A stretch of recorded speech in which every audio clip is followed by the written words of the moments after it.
Welcome back to the Deep Dive. Today, we're taking a classified operation, throwing it into the world's largest freezer, and figuring out what secrets are hiding under all that ice. It's a fantastic set of sources we got from a listener. Oh, it's incredible. It details this mission that's so clandestine. It starts out as, what looks like a simple archaeological dig. Right, near the Trans-Antarctic range. Exactly. And it just rockets straight into this high-stakes thriller. We're talking government cover-ups, brand new technology, and enough betrayal to, well, freeze your blood. And that's our challenge today. We're tracking the story of Annja Creed. She finds herself forcibly recruited, maybe abducted is a better word. Yeah, I'd say so. Snatched right out of her life in New York City and just deployed instantly to the coldest, most isolated continent on Earth, and the official cover story they give her. It's almost laughable. It is. Go investigate an ancient artifact we found deep in the ice. But based on everything we've read, our mission for this deep dive is a lot more complex. We've got to unpack the true nature of this whole operation. Is this really about finding lost history?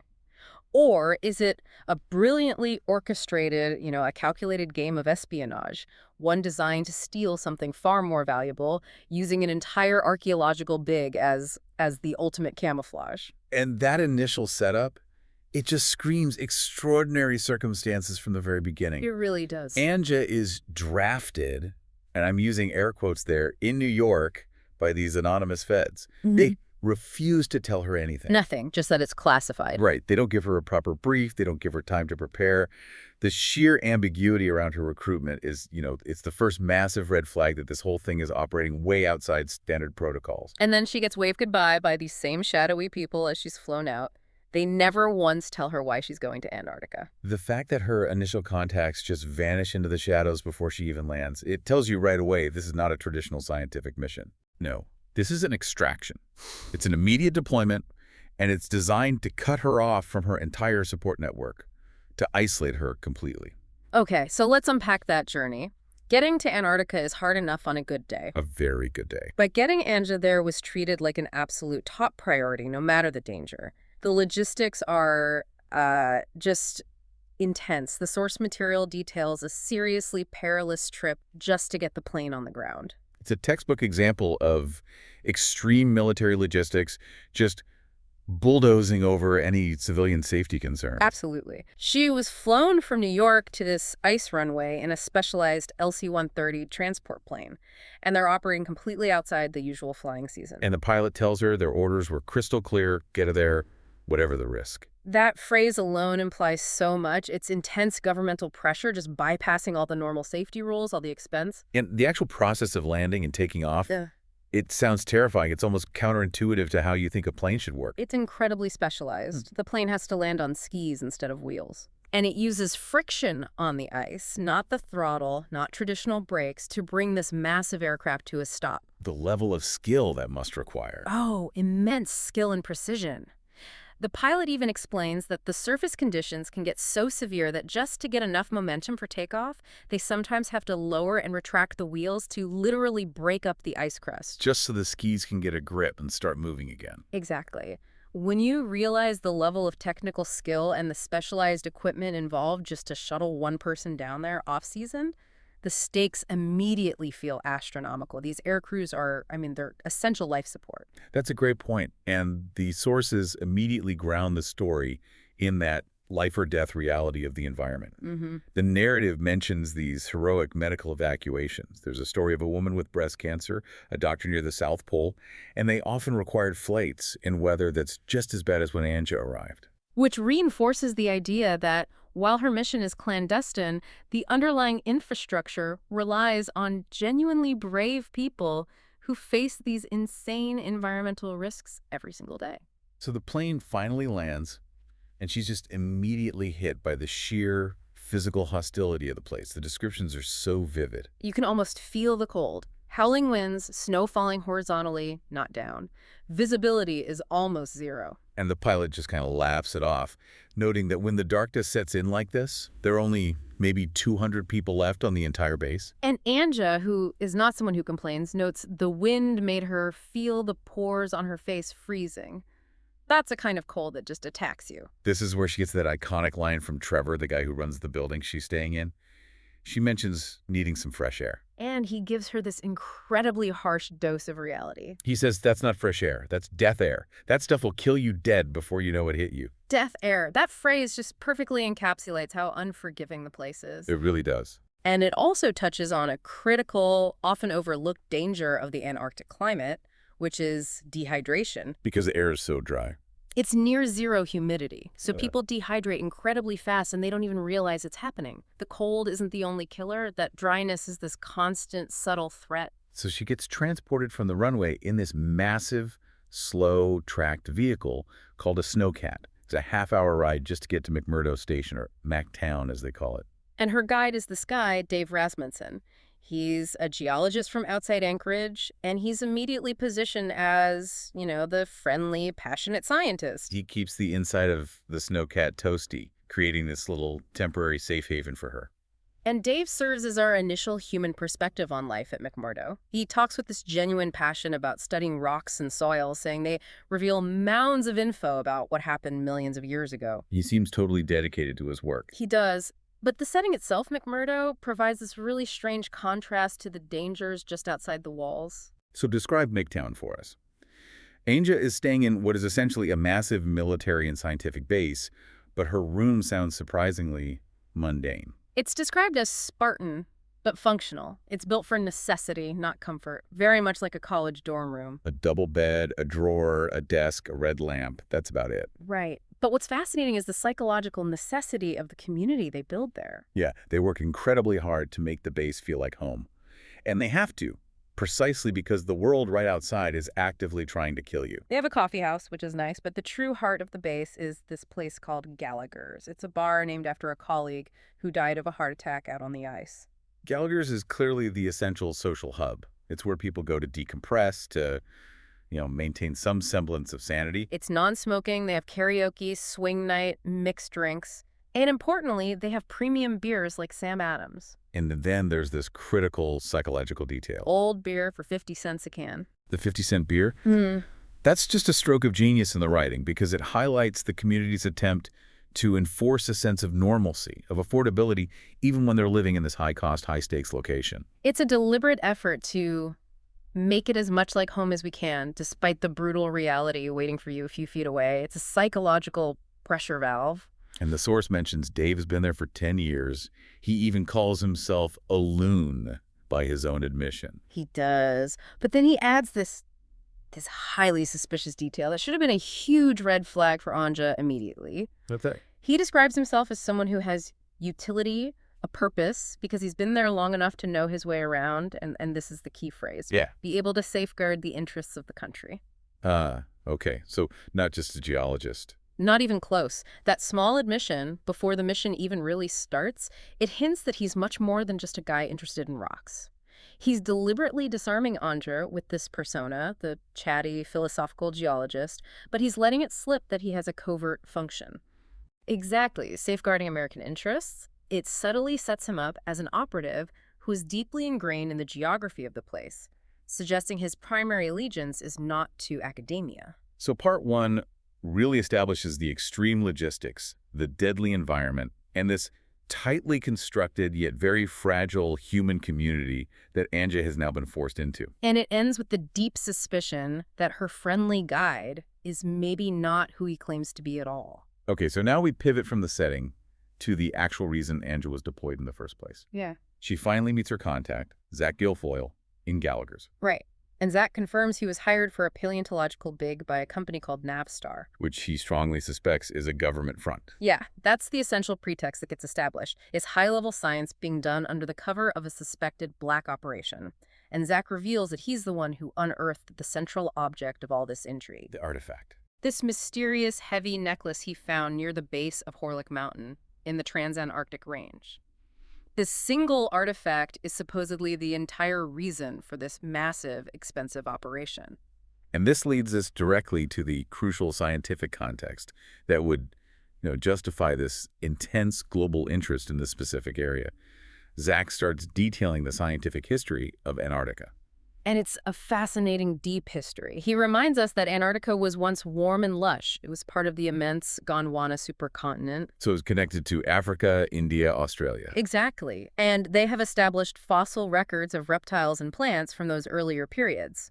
The geological timeline says the continent cooled dramatically when the continents broke apart, which led to a fossil record cutoff about 25 million years ago when the ice just took over everything. So the discovery of this necklace, if it's genuine, if it's ancient, would fundamentally challenge that entire timeline. It would suggest some kind of advanced activity existed when conventional science says only ice should have been there. And Annja also brings up the geological anomalies of the area.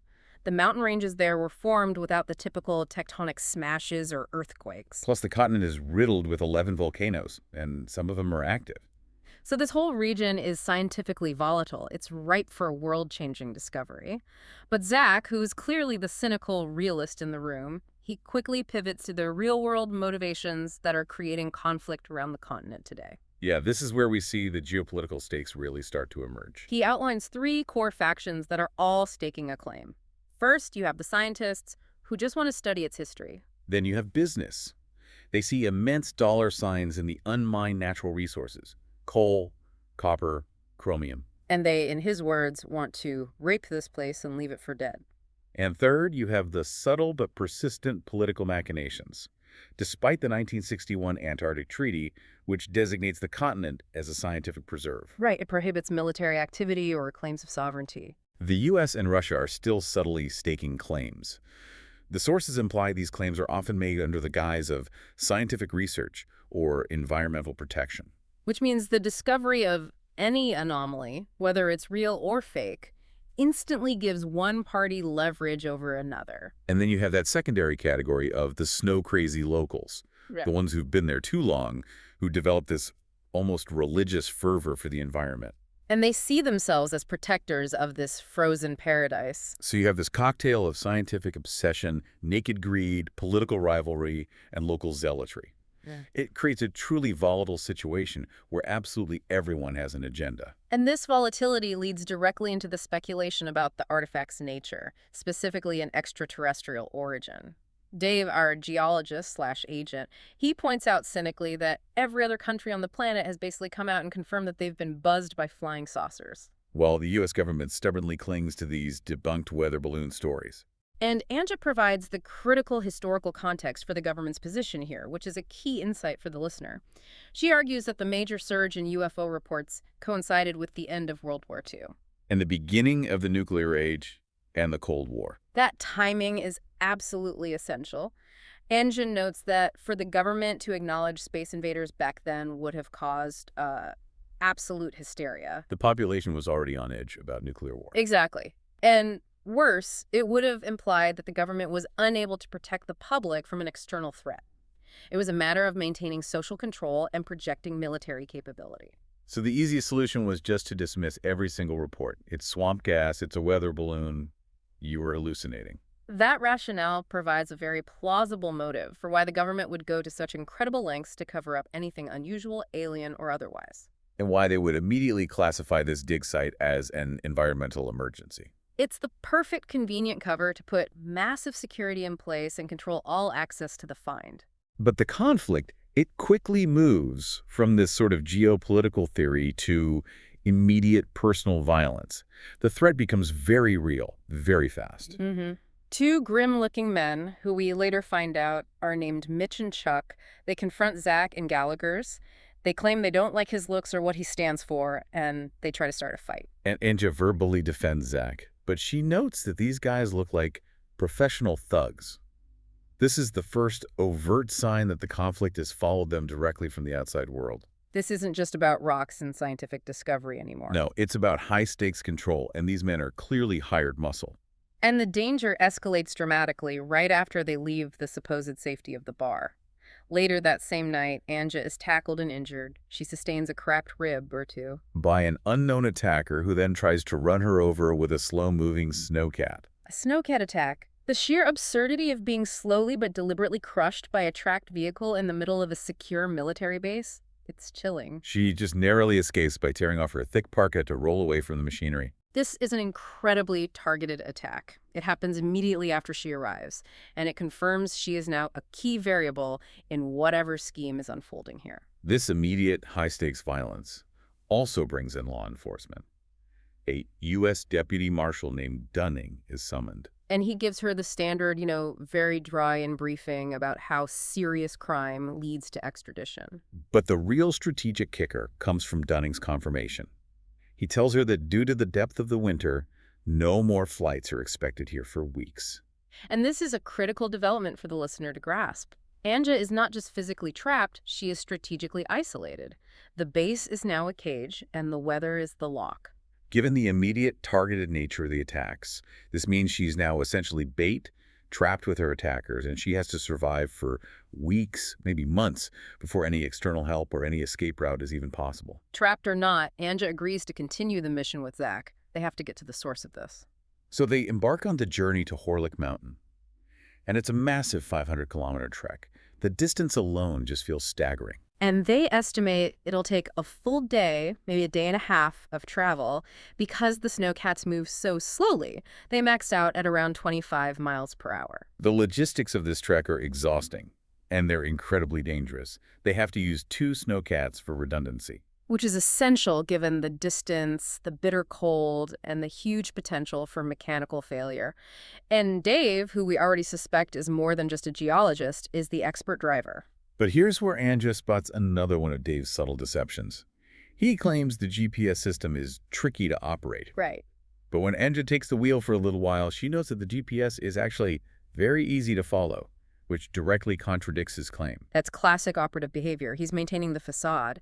Dave needs Annja to believe he's just this capable, slightly eccentric geologist, not someone who's an expert in advanced navigation and, possibly surveillance. So that small detail just strengthens our suspicion of Dave. And the journey is very quickly interrupted by a major incident that feels far too convenient. Zach's snowcat is completely destroyed by a massive wall of snow. He's extricated limp but alive, and he's suffering from possible carbon monoxide exposure from the accident. Annja asks if it was an avalanche, but Dave corrects her, specifically calling it a snowslide. And later, we get this chilling confirmation that this whole incident was observed by Mitch and Chuck, the thugs from the bar. Yeah, and they were explicitly ordered not to interfere, which confirms they were monitoring the target group from a distance. The snowslide was an opportunity, but they were following a higher, more controlled directive. So this incident confirms that the conspiracy has eyes everywhere and is being tightly controlled even out there on the open ice. And once they finally reach Horlick Mountain, the true scope of the military operation is revealed. It's no longer a small scientific outpost. It's this elaborate, highly secure camp housing, at least 100 personnel. And it's clearly being run by the military under the command of a Colonel Thompson. And Here is where the entire narrative pivots completely away from archaeology and towards high-value military assets. This elaborate base is being powered by cutting-edge technology. A DARPA-perfected, easily set up and tear down, portable nuclear generator. Okay, we need to pause here for a moment and define this because this is the key. This is the whole target. It is. DARPA is the Defense Advanced Research Projects Agency. This is the R&D wing of the U.S. Department of Defense, responsible for developing the most foundational military technology. The fact that this is a DARPA-perfected, portable nuclear generator. And it's explicitly stated to be the first unit ever used in a field test. That changes the entire calculus of this mission. Absolutely. This single detail transforms the entire conflict. This is no longer a fight over ancient relics or even copper deposits. This is a strategic operation involving state-of-the-art energy technology. The generator's portability is self-containment. It means it can power major covert military operations anywhere on the globe without needing these vulnerable, complex supply lines. Any rival nation or any high-level organized crime group would pay billions to acquire this single unit. So the military security at the site reflects that high value. Armed soldiers are everywhere, sidearms are visible, and then we meet the new specialized security advisor, Major Garin. And Annja recognizes him immediately. He's an old associate, or maybe more like a rival, highly sophisticated and incredibly dangerous. Braden is the ultimate wildcard here. He's been sent by Washington specifically to take command if they uncover something we can't control, something otherworldly. So his introduction reinforces the dual nature of the threat. Is it alien relics or is it technology theft? His presence as an alternative security threats specialist signals that Washington believes the stakes here are potentially world-altering. He's a professional troubleshooter, deeply cynical, and morally flexible. The dig site itself is massive and unique. The camp is kept warm by the nuclear power and possibly by thermal energy conduction from a flue underneath them. They're digging this cavernous hole into the base of the mountain, going down the better part of a half-mile. The base is also dealing with a legitimate safety concern that's linked to the environment and possibly the technology. There's a radiation scare. Right. Everyone has to wear these small, credit card-sized radiation detectors. Because Geiger counters at the big site started going off the scales. Now, this is either a real danger or it's another layer of the cover story designed to increase compartmentalization and secrecy. And the original necklace is now kept in a highly secure containment area. Colonel Thompson reports that his crews have found new artifacts, a pot and a kettle, all made of the same unknown metal as the necklace. And they're all emblazoned with this very specific ideogram. 3 snakes biting each other to form a triangle around a central circle with a sparkling blue stone. The complexity of that ideogram and the consistency across all the finds, the pot, the kettle, the necklace, it suggests a high degree of technological and artistic sophistication. Which lends credibility to the ancient civilization or alien technology cover story. Exactly. And the official analysis is inconclusive. The metal has been sent back to the States, and the analysts supposedly can't determine its origin. Zach, of course, is pushing the alien theory hard. But Annja trusts her gut, and something about these finds just rings false to her. Thompson, however, he keeps an open mind. He notes that in the military, you see enough to know that nothing is as impossible as it might at first seem. And that skeptical but pragmatic approach from Thompson is exactly why he is a danger to the conspirators.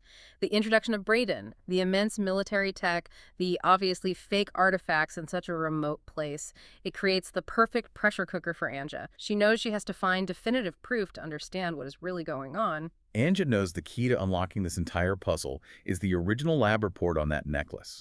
She tries to access Colonel Thompson's computer in the admin tent, but she's locked out by a password. And this is a secure military environment. She can't just hack it herself, so she has to go outside the system. This is a crucial pivot point where we see Annja utilize her sophisticated global network.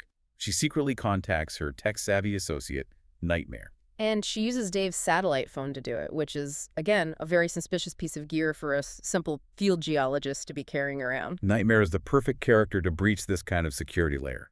He quickly notes that the camp system is linked to a defense satellite communication system, so it's heavily encrypted. He has to use extreme caution, but he manages to tap in just long enough to send Annja 3 files from the past week before he's detected and booted out. And that quick intrusion provides Annja with the key document, the lab analysis on the original necklace. And here it is, the definitive explosive revelation that shatters the entire premise of the dig. The report states, object in question composed of aluminum and lead. Carbon dating estimates that the object was made in the past year. Wow. Just think about the staggering implication of that one sentence. The relics are not alien, they are not ancient, and they're not even made of some exotic material. They're sophisticated counterfeits made of basic, modern materials. So this entire year-long, multi-million-dollar operation involving hundreds of people and cutting-edge military hardware, it was all a massive, elaborate fraud. A fraud designed to draw attention, resources, and military command to this one specific location. The sophisticated part is that they made the metal unknown to the field analysts just long enough to justify bringing in the bigger guns, like the generator. It was a flawless, year-long smokescreen. Colonel Thompson is swiftly informed of the hacker intrusion and critically the specific file that was accessed, the lab analysis. He immediately connects the dots back to Annja. Of course. He reasons that he never trusted coincidences. So Thompson responds by moving to go dark. He suspends all communications in or out of the camp unless they're routed through him first. What's the strategic significance of that move? He's trying to quarantine the breach. He realizes the entire operation is compromised, and the only way to save face and to save the invaluable assets they possess is to cut the camp off from the outside world. He doesn't want the details of the fraud or the true target leaking to Washington. Or worse, to a rival agency or another country. Exactly.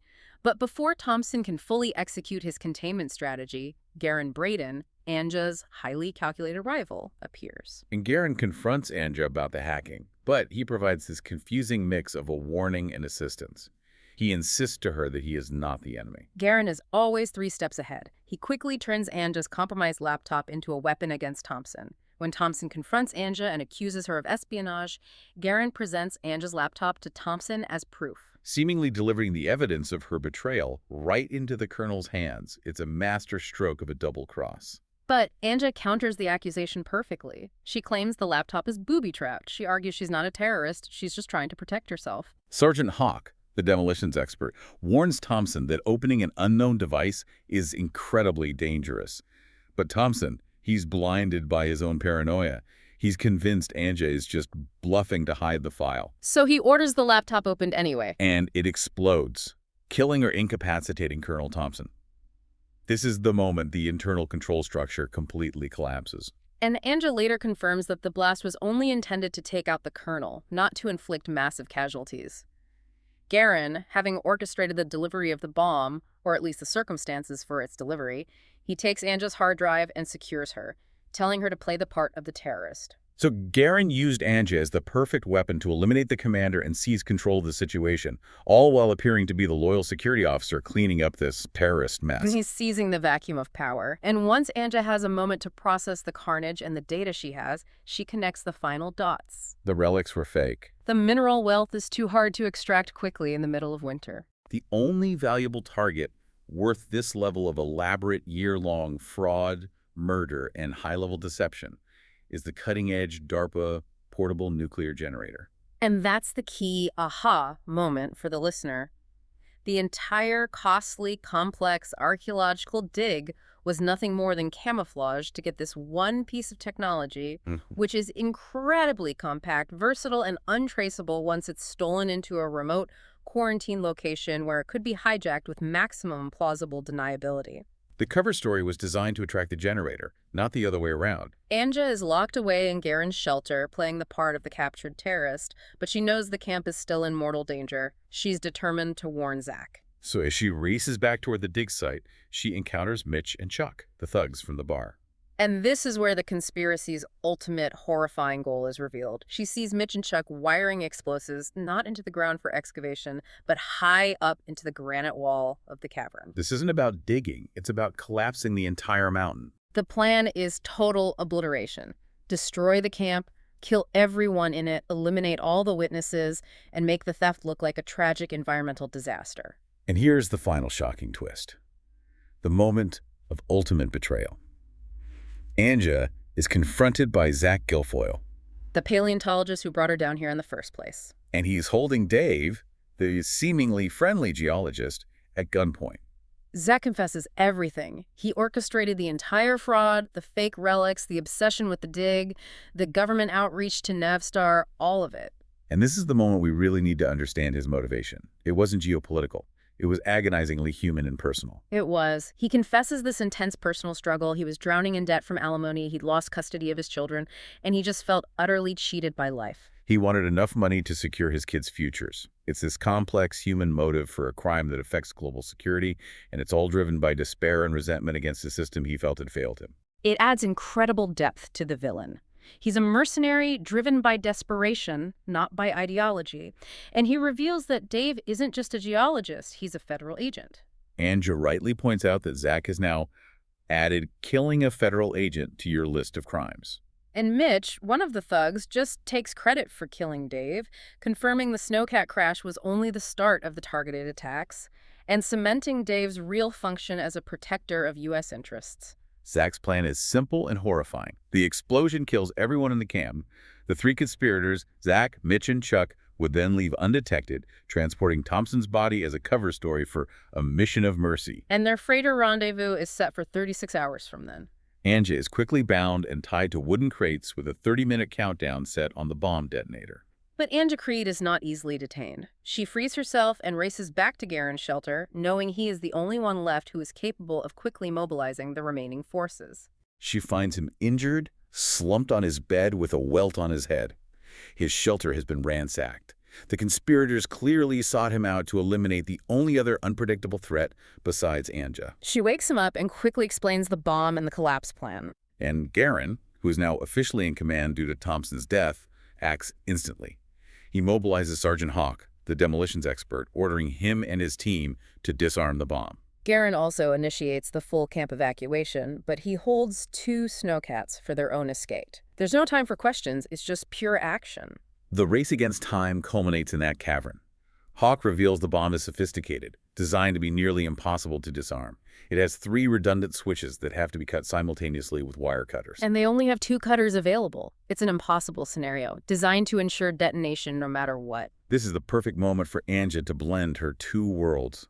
With only seconds left, she draws her ancient mystical broadsword. It's the only implement strong enough and sharp enough to cut that final 3rd wire. And she saves the camp from total collapse. Meanwhile, Garin has initiated his own escape plan.